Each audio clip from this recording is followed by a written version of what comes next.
Hello and welcome to our ninth week of reading through the Bible. At this point, you've just about gotten through 2 months. We'll finish up middle of the week, and right about that same time, we're going to be finishing up the book of Numbers and moving into the book of Deuteronomy, the fifth book, the last book of the Pentateuch of the books of Moses.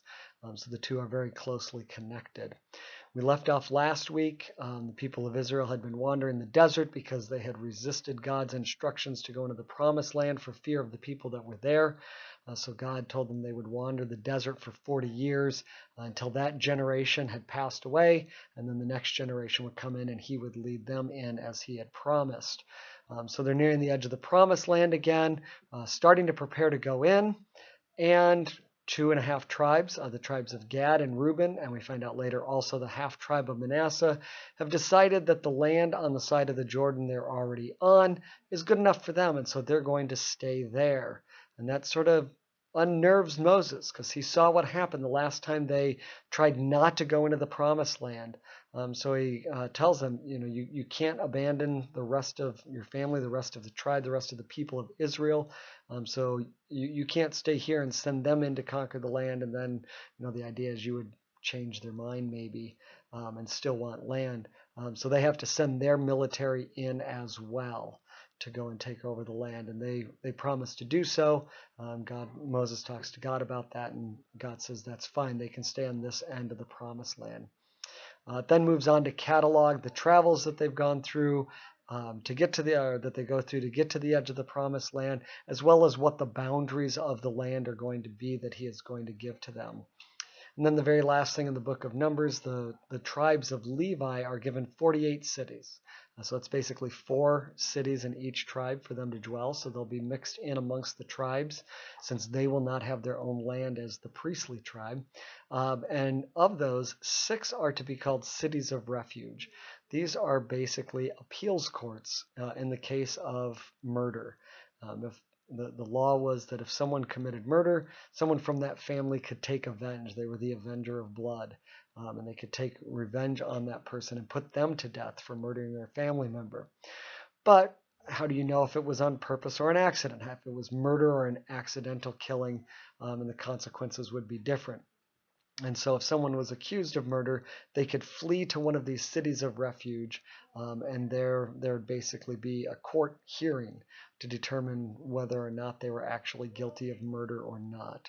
And so those cities were designated as cities of refuge, 3 on each side of the Jordan. We then move into the book of Deuteronomy.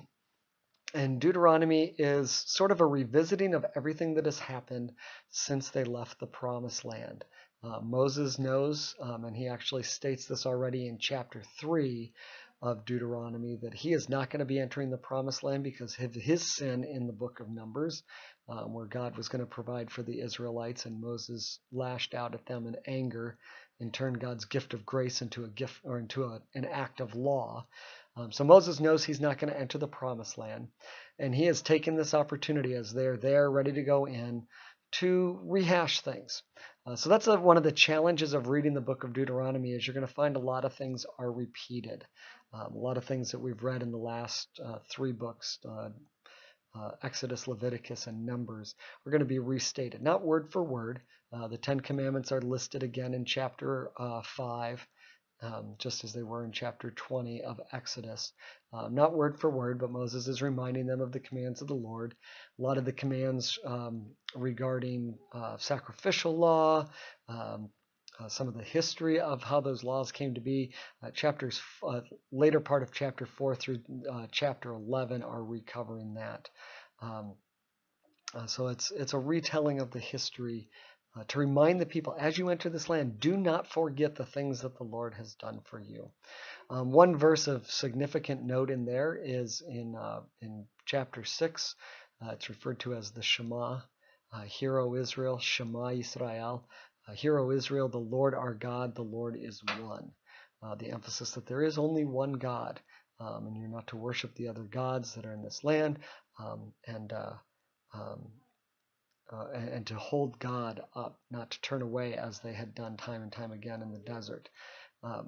In chapters 12 and 13, there is an emphasis that The sacrifices to God are to be made only in one place. Remember what we've said all along is that the relationship between God and the Israelites was it was God's doing, and it was on God's terms. So he has established this place for them to interact, for the sacrifices to be offered, and they're not to set up other places. That will become an issue when we get into some of the other sections of the Old Testament. But God has made it clear. It doesn't mean he's not worshipped in other places. You've got the Levites in other places. But the sacrifices that have been prescribed are to be offered in that one place so that it will be on God's terms, at God's direction, and there's not going to be any muddying of the waters. And that's exactly what's going to happen later on. So we start to get into this restating and sometimes a little bit more deeper explanation of why God is doing things this way as we go into this book of Deuteronomy, preparing for Moses to turn over authority to Joshua to lead the people into the promised land. God's blessings to you as you continue reading his word. I pray that you'll be blessed and strengthened by this as you see God continuing to engage with his people, God continuing to be faithful in the midst of their unfaithfulness to the promises that he has made.